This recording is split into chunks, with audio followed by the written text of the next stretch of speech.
La voz de mi madre se esparce en la casa. Me pregunta si voy a comer, si he lavado la ropa, si esta noche bebí demasiado. A veces me mira por el cerrojo. Es su forma de comprobar que aquí estoy, aunque me camufle entre los cristales y me oculte en la orilla del piso. Doble Filo es el primer libro de poemas que motivará una charla aquí en esta nueva temporada de Café con Letras.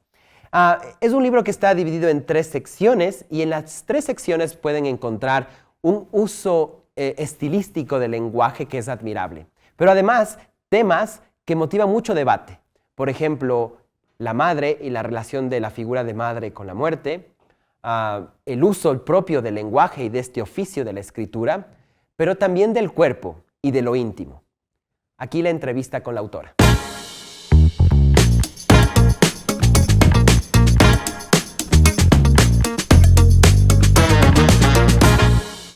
Bienvenidas y bienvenidos a una nueva entrega de Café con Letras. Nos acompaña hoy María Luz Albuja Bayas. Ella es poeta y narradora ecuatoriana y autora del poemario Doble Filo, que es el que motivará la charla de hoy. Es la primera vez, María Luz, que en esta nueva temporada de Café con Letras vamos a hablar sobre un libro de poemas. Me complace primero conocerte y que seas tú la primera poeta con la que vamos a conversar en esta nueva temporada. ¿Cómo estás? Bienvenida. Bueno, muchas gracias por la invitación, gracias a UDLA Channel y me siento muy contenta de estar acá y sobre todo de que, como me cuentas, este sea el primer libro de poemas que está en este programa, porque me parece que siempre es simbólico, estas cosas son muy, para mí, yo soy cabalística y tengo un poco ahí de supersticiones buenas, entonces creo que es muy positivo y espero que tener buena espalda y que vengan poemarios que me sigan. Perfecto, esperamos lo mismo. Me ha pedido mi productor hacer como un aviso y es que como pueden notar, estoy atravesando una gripe y un resfrío y se nota en mi voz. Así que lo que escuchan está bien, es solo mi voz que suena un poco distinto. Doble Filo, María Luz, es un libro que ha llegado al país en este año, en el 2024, y que fue publicado por Renacimiento, que es una editorial española. Publicas con ellos por primera vez y en España también por primera vez. Ajá. Digo esto porque el periódico de España hace una reseña, el medio de comunicación hace una pequeña reseña sobre tu obra y la describe de la siguiente manera, lo leo textual. Dice, sobre Doble Filo, se puede decir, sin ambajes, que se trata de una de las voces más relevantes de la poesía hispanoamericana contemporánea, con una fuerza inusitada en la que combina descaro verbal, libertad imaginativa y talento a raudales. ¿Cómo te sientes después de esto? Esa reseña me motivó muchísimo. La escribió Juan Carlos Abril, que es un poeta español al que además no conozco personalmente, lo cual me sorprendió todavía más, porque no fue un acto de amistad ni un acto de reciprocidad con nada, simplemente él leyó el libro, le llegó y escribió esta reseña sin saber quién era yo y pues nada, después ya lo contacté, le agradecí, pero me emocionó muchísimo, me parecen unas palabras muy generosas, realmente. No, tú eres una autora que ya tiene varios libros publicados con anterioridad, pero ¿crees que esta reseña llega por la coyuntura, que es un libro que se publica en España, o porque tal vez Doble Filo es una obra que también refleja un momento de madurez como escritora? Pueden ser quizás ambas cosas, ¿no? Es cierto, tengo antes 5 libros de poemas.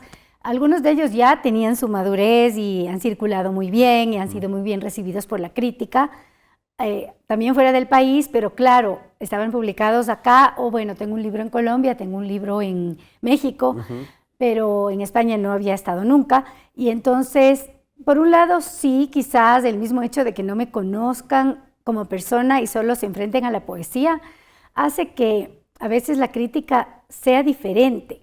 Cuando te conocen, a veces puede haber un prejuicio en positivo, en negativo, yo qué sé.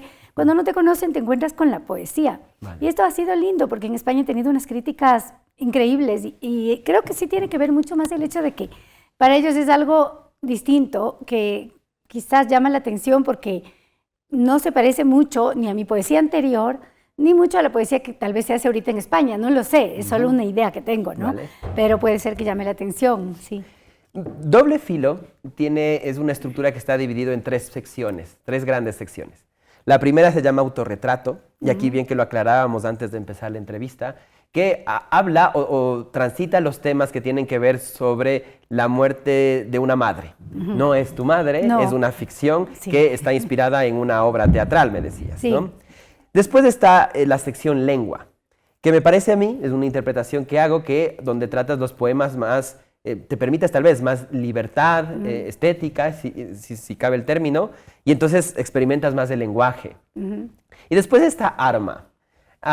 Yo aquí me pongo un punto y quisiera saber cuál es tu análisis de esa tercera sección, arma. ¿Qué De buscabas Arma. ahí? Bueno, Arma realmente sí, está centrada en el cuerpo, como comentábamos hace un momento, y en la poesía amatoria. Pero claro, no es una poesía ni erótica ni de amor, pero juega con ambos elementos y va creando quizás un universo en el que esta imagen de la persona amada y a la vez no amada, entonces es esa oposición,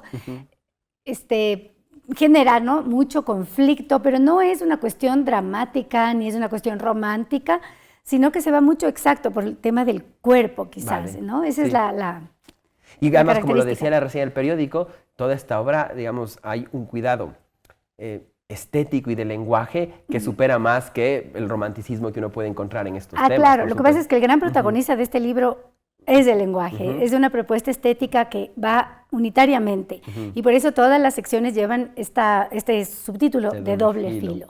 Entonces, autorretrato de doble filo, porque en realidad cuando hablo en los poemas de la madre, la primera parte, no hablo ni de mi madre ni de la madre, sino de una misma. Es el reflejo que uno tiene de en la psique de lo que es la figura materna, pero que se incorpora a uno mismo. Correcto. Luego en la parte de lengua, claro, está el lenguaje, pero además la existencia. Y bueno, pues lo que ya dijimos de Arma. Al final. En esta entrevista me voy a permitir hacer algo que tal vez con otros autores no podía porque era narrativa. Y era que voy a elegir, lo que nos permite los tiempos también de las entrevistas, unos poemas de cada sección sobre los cuales nos van a motivar un diálogo de esa sección, de esos temas y de tu Chévere. propio proceso Sí, de escritura. hermoso. Solo quiero aclarar por Ajá. si acaso una cosa. Yo tengo un libro publicado por Bichito Editores aquí en el Ecuador y se llama el libro Autorretrato.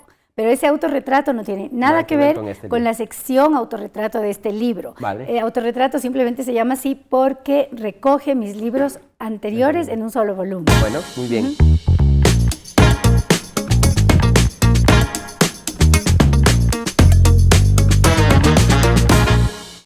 Truman Capote escribió Desayuno en Tiffany's como una historia sobre una mujer que no puede encontrar su lugar en el mundo. Ambientada en la vibrante Nueva York de los años 40, esta novela corta nos introduce a Holly Gottlieb, un personaje que, con su complejidad y encanto, ha dejado huella en la literatura. ¿Por qué leerla? Aquí te doy 5 razones. Holly Gottlieb es mucho más que un personaje, es un símbolo de libertad, glamour y misterio. Con su encanto único, ella te llevará a explorar los límites de la independencia y las contradicciones del alma humana.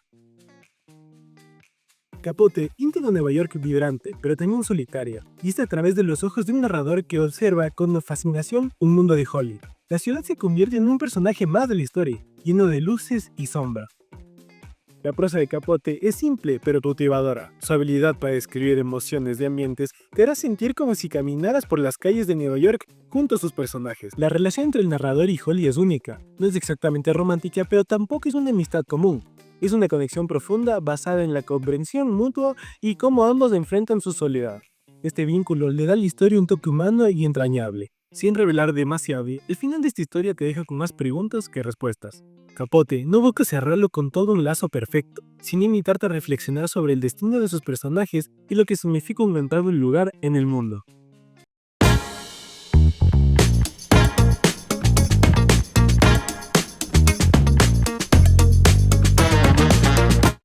Voy con la primera sección, que es de esta que hablábamos justamente, de autorretrato. Se llama el poema Tierra. El cigarrillo quema su papel de arroz, al consumirse en el fracaso de las hojas. Así, los que desearon a mi madre se desintegran bajo el manto de la piel, como tragados por un delta. Ellos no saben que en este olor a palo santo es ella, que el ojo de agua en la pared es ella, que el fuego oculto bajo el lodo es también ella entre los jeroglíficos del humo. Los que desearon a mi madre no sospechan que en el caudal de todo río va su sangre, y puede más y los destroza. Cuéntame un poco más de este poema y tal vez de esta sección. ¿Cuál fue tu proceso? Sí, bueno, como te contaba, fuera de cámaras, hay previamente, o simultáneamente, mejor dicho, escribí en la pandemia una obra de teatro que se llama Tal vez no fue así, monólogo de mi peor versión. Y entonces este monólogo se me desbordó tanto que generó toda la sección autorretrato de poesía, pero estos poemas de doble filo no están en el monólogo, porque hay gente que podría creer, que ella cogió y sacó del monólogo y puso acá los poemas. No, esto es una obra completamente independiente, pero se trabaja la figura de esta madre que en el monólogo es una madre que ha muerto y la hija fantasea constantemente en el monólogo sobre cómo murió la mamá, si se ahorcó, si se cortó las venas, si se tomó veneno, si se emborrachó hasta quedarse inconsciente y chao, si le dio cáncer o lo que sea, ¿no? Entonces, acá no se habla de esta manera tan clara, simplemente, bueno, no sé si clara o no, yo creo que la poesía debe tener mucha claridad, pero acá se juega, en cambio, con esta madre y con todo lo que le rodeaba, entonces, sus amantes, los hombres que le deseaban, su crueldad de alguna manera, su abandono, sus descuidos y un montón de cosas que se cuentan como historia en el monólogo, pero que aquí en cambio surgen en poesía en instantes, en recuerdos, en evocaciones, en momentos. Correcto. Una de lectura que yo tenía de este autorretrato como sección y que me parecía interesante es que justamente este retrato de la madre en estos momentos o recuerdos no nacen desde un lugar de mitificar la figura, sino tal vez de desmitificar la figura con todo lo que nos atraviesa a los seres humanos como personas. Exacto, ¿no? Y además por primera vez con este libro, especialmente en esta sección, hago algo que no había hecho antes, que es ficcionalizar la poesía. Porque mi poesía anterior es muy íntima, muy personal, no digo que esta no lo sea, porque esta es muy auténtica también, porque la autenticidad tiene que ser parte de una obra literaria. Entonces no hay impostación, no es que me estoy fingiendo, ni nada. Vale. Es una poesía que a la vez revela cosas muy personales y muy ciertas, pero hay mucha ficción también. Y eso me gustó, fue romper un molde respecto a mi trabajo anterior. Muy bien. Vamos con la segunda parte, que es la de la segunda parte, que es lengua. Lengua. Y aquí el poema se llama Constatación del Quijote. Nunca pensé que sería tan bello dejarme ir. Tampoco imaginé que dolería tanto. Pero la brisa persevera en los molinos y la belleza rinde aún las voluntades a su paso. Lo demás, todo, una ficción. Aquí hablas un poco más, ¿no?, de lo que hablábamos de esta sección, pero también sobre, no sé si un poco el oficio de hacer esto y tu relación con el Quijote en ese sentido, ¿no? Claro, sí, es que en este poema, por ejemplo, trataba de reflejar algo que sea el instante, ¿no? Y me daba cuenta de que incluso eso, esa percepción que podemos tener de algo, a la final es una ficción, porque estamos siempre construyendo algo de lo que vemos, de los impulsos que tenemos, y entonces yo puedo mirar esta realidad, pero al mirarla e interpretarla ya la estoy ficcionalizando, y es imposible no hacerlo. Vale. Yo aquí en esta parte de lengua tenía también una pregunta que te la apunto ahora, porque tú también escribes, como dices, obras de teatro, pero también tienes secciones, experiencias en la narrativa. Sí. Quisiera que me hables sobre los diferentes procesos de escritura, del oficio, en estos segmentos de escritura que has experimentado. Bueno, sí, son muy diferentes, la verdad. Yo hasta los 40 años solo escribí poesía. Y mi abuela me decía siempre, tú vas a escribir novelas, tú vas a escribir teatro, tú vas a... Y yo decía, está exagerando, yo creo que me está aquí mi abuela poniendo lo que ella hubiera querido hacer. Pero lo increíble es que ella murió y al día siguiente de que ella murió, yo empecé a escribir mi primera novela, pero sin proponérmelo. Me desperté y empezó la primera frase y sentí que me llegaba. Y tuve la sensación de que ella me estaba dictando la novela. Y me puse a escribir, a obedecer a ese dictado. Y nació la novela y salió y fluyó y se publicó y se leyó. Y yo me quedé como, no sé cómo lo hice. Fue un proceso que no te puedo decir porque no fue consciente ni autoimpuesto. ni siquiera planifiqué qué quería escribir, solo lo descubrí mientras lo iba haciendo. Vale. Y mi segunda novela también fue un descubrimiento, y luego el monólogo de mi peor versión igual fue un descubrimiento, y entonces me pasa lo mismo con la poesía. Para mí escribir siempre es un descubrimiento. Sí es cierto que cuando estoy haciendo algo narrativo que tiene mayor alcance, tengo que ponerme una disciplina mucho más estable, porque si no, no terminas la obra. Y la obra se hace con palabras, no solo con ideas, y tienes que trabajarlo. Lo mismo pasa con la poesía, pero ahí hay otras dinámicas, otros tiempos, es más digamos, a la libre. inspiración hay que ponerle, digamos, unos tiempos y unas reglas para escribir, imagino. O sea, en la narrativa tienes que tener continuidad. En la poesía no necesariamente, pero claro, si es que es un tema que estás trabajando apasionadamente, también el corpus principal del libro, me pasa a mí, me sale con, digamos que en un tiempo X, pero después yo lo trabajo muchísimo. Yo me demoro mucho más en publicar y en terminar un libro de poemas, aunque sea cortito, que un libro de narrativa.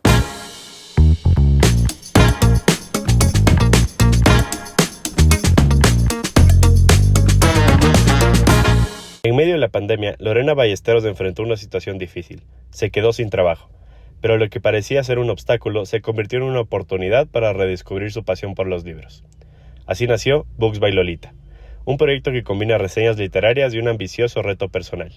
Lorena nos cuenta que la idea de Books by Lolita surgió durante uno de los momentos más complicados de su vida. Sin empleo y con mucho tiempo libre, decidió volcarse en algo que siempre le había apasionado, la lectura. Y cuando llegó la pandemia, mucha gente se quedó en casa confinada, sin mayor oficio, así como muchas personas estuvieron muy ocupadas con trabajo, otras, como fue mi caso, nos quedamos sin empleo. Y entonces los libros fueron un refugio para estas personas, y había la posibilidad de comprar libros de manera virtual y que llegaran a casa. Entonces decidí que debía abrir una cuenta paralela distinta a mi cuenta personal para poderla abrir al público y hacer todas estas recomendaciones. Lorena también se impuso un reto que comenzó como un desafío personal: leer 100 libros al año. Nos cuenta que esa meta le ayudó a mantenerse enfocada y motivada haciendo algo que amaba. Yo cerré el 2020, no te puedo decir la cifra exacta, pero sí habré leído más de 30 libros, casi 40. Y entonces dije, yo creo que 50 es una meta alcanzable. Me voy a generar como un hábito todos los días para leer en el mismo horario y poder alcanzar mi meta de los 50 libros. Yo soy madrugadora y empecé a usar mi hora de la mañana, o sea, el despertarte y ponerte en acción. Y mi acción era la lectura. Y esto es algo que yo lo conservo hasta la fecha. Yo me despierto a leer. Fui tan rigurosa con mi hábito de lectura que para mayo yo ya había leído 50 libros y dije, bueno, ¿por qué no 50 más? Y lo logré, superé la meta, llegué a los 107 libros y decidí que era factible. Hoy, Books by Lolita no solo es un espacio para hablar de libros, sino también una fuente de inspiración para quienes buscan sumergirse en la lectura. A través de sus reseñas, Lorena invita a las personas a descubrir nuevas historias y a valorar el poder de los libros. Me he convertido en una guía para muchísimos seguidores, que ya llega a este punto en que cuando te dicen es que si tú me lo recomiendas, yo lo compro a ojo cerrado. O gente que te escribe para agradecerte porque le conectaste con un libro o con un autor que incluso le cambió la vida y que le hizo tomar decisiones distintas en su vida. Así que eso ha sido súper gratificante. En el futuro, Lorena espera que su comunidad empiece a crear contenido en su página, para así unir más a su comunidad. Mientras que el reto de 100 libros al año, que ya lo cumplió este 2024, espera volverlo a cumplir en 2025. Con producción de Paula Vaca, Samuel Tapia, Café con Letras.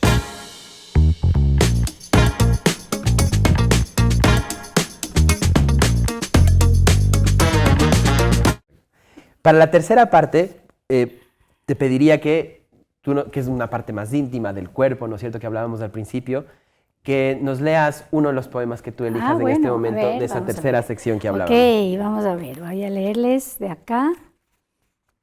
A ver, de la última parte, ajá. A ver, se me abre acá. Dice, derrota.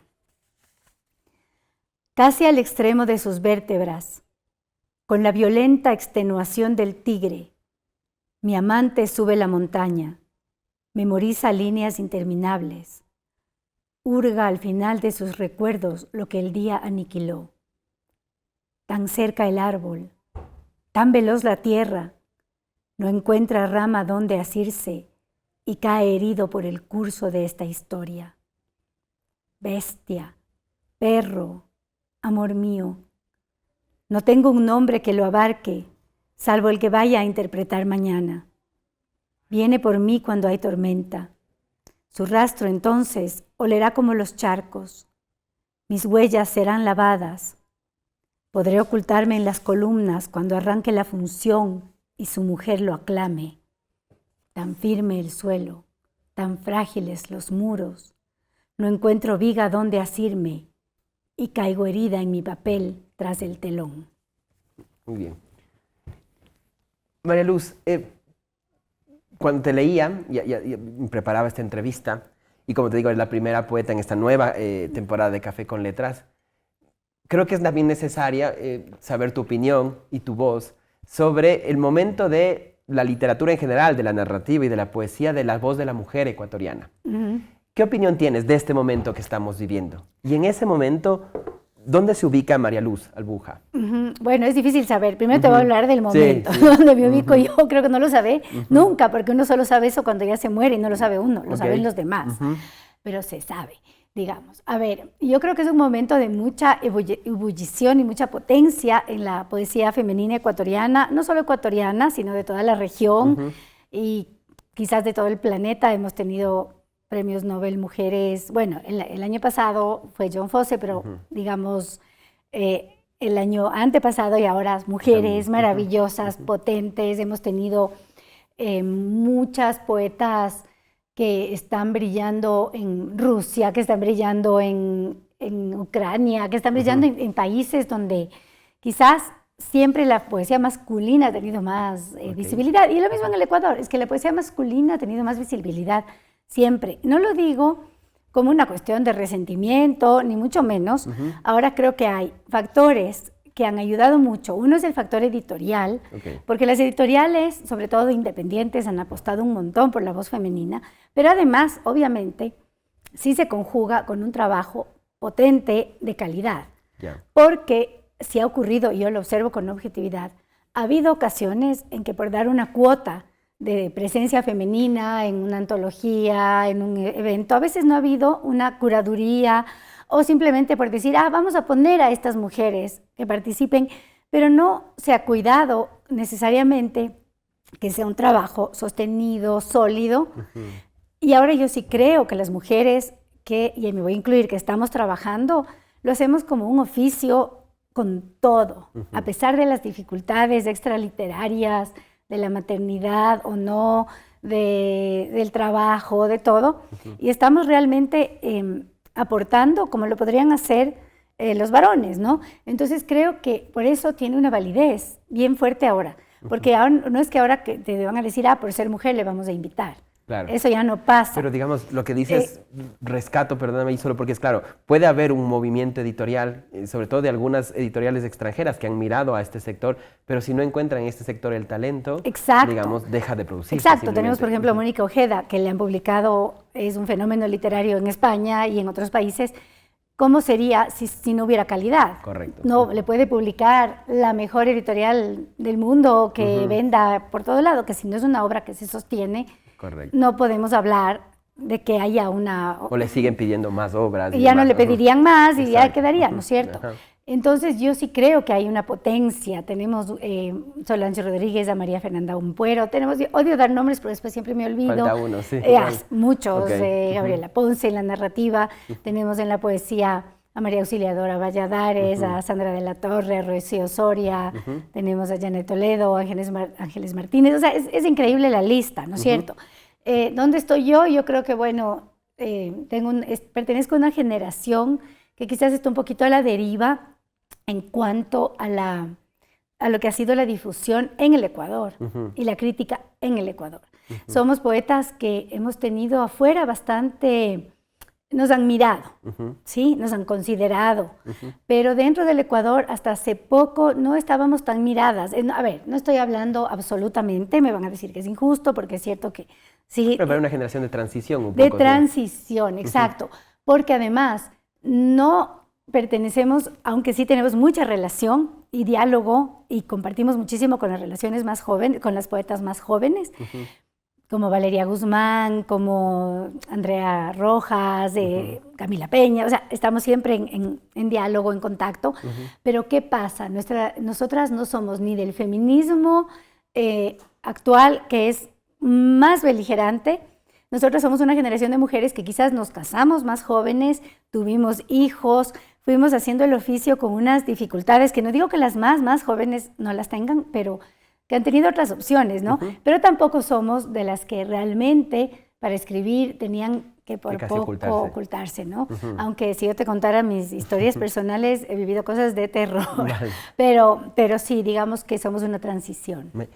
Para finalizar, quisiera que nos cuentes, me decías tras cámaras que hay una iniciativa que estás también liderando, que se trata de una lectura a ciegas, ¿verdad? Si nos puedes contar un poco más para quienes nos ven y se preguntan. Claro, a raíz de que llegó Doble Filo al Ecuador, yo no soy nada tradicional en esto de hacer presentaciones de libro con la lectura, la crítica, eso está bien, pero a mí me gusta hacer algo que se llame una experiencia sensorial con la poesía, y eso lo he hecho siempre. Pero ahora con el teatro además, ¿no? Y con el teatro, porque como me gusta escribir teatro, y trabajo mucho con el actor Alfredo Espinosa, que es uno de los mejores actores que hay en el Ecuador, y entonces creamos este espacio que se llama Lecturas de Doble Filo. ¿Pero por qué lecturas? Porque no es una sola, sino que son varias que se van haciendo, pero secretamente. Entonces, a alguien le llega una invitación, no son abiertas al público en el sentido de que no saco un afiche y hago la propaganda, la publicidad, sino que le llega a alguien una invitación, se le dice no la difundas, se le da la información y no se le dice el lugar. Si la persona quiere, pues dice yo voy, participa, se inscribe, digamos, y se le manda el lugar un día antes. Y es una lectura muy íntima y así se va, y nunca es una lectura igual a la otra, porque nunca se seleccionan ni los mismos poemas, ni se les da la misma curva dramática. María Luz, muchas gracias por acompañarnos, por estar aquí. Gracias a ti, qué lindo. A ustedes, como siempre, gracias por acompañarnos en una nueva entrega de Café con Letras y nos vemos la próxima.